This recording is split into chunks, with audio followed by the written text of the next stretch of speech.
আসসালামু আলাইকুম। আমি পিছনে আছি এই বাগেরহাট জেলার পচা দিঘির একটা জায়গায়। এই জায়গায় এই যে লাইন দেখতেছেন, এইটা হচ্ছে একটা পাইপ লাইন।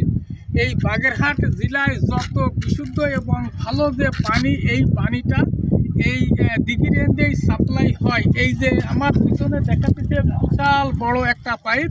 এই পাইপ ওই ঘরের ভিতর থেকে ফিল্টার করে সারা বাগেরহাট টাউনি এবং বিভিন্ন জায়গায় এই পানি সেল দেয়। এই পানি আয়রন মুক্ত, এই পানি খুবই ভালো। এত বড় দিঘি, এই দিঘির পানি কখনো কোনো জীবন কেউ দেখিনি শুকোইছে এবং পানি কোনো দিন খিসে এই দিঘি কেউ টানাতে পারি নেই, আর ভবিষ্যতেও আশা করা যায় পারবে না।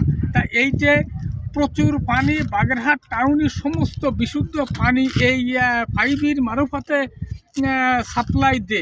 এই যে জিনিসটা, এই জিনিসটা যে কোনো ছোটোখাটো একটা দিঘি পুকুর হলি কলাম পানি টানে যেত, পানি আর পাওয়া যেত না মনে হয়, এইটি আমার কাছে মনে হয়। কিন্তু এই দিঘি, এই যে দেখেন, এই যে বিশাল বড় দিঘি, এর যে এরিয়া যেন কত বড়, কত বিঘে, কেউ নির্দিষ্টভাবে খাতা কলমে নেই। এই জন্যই সবাইকে পরামর্শ দিলাম, এদিক আসলে একদম নিশ্চিত করে ভ্রমণ করে যাবেন। দেখার মতন জিনিস এই দেখালাম। যদি কিছু বলার থাকে কমেন্ট করে বলতে পারেন। কথাটা বুঝতে হবে, রাগ হওয়া যাবে না। আল্লাহ হাফেজ।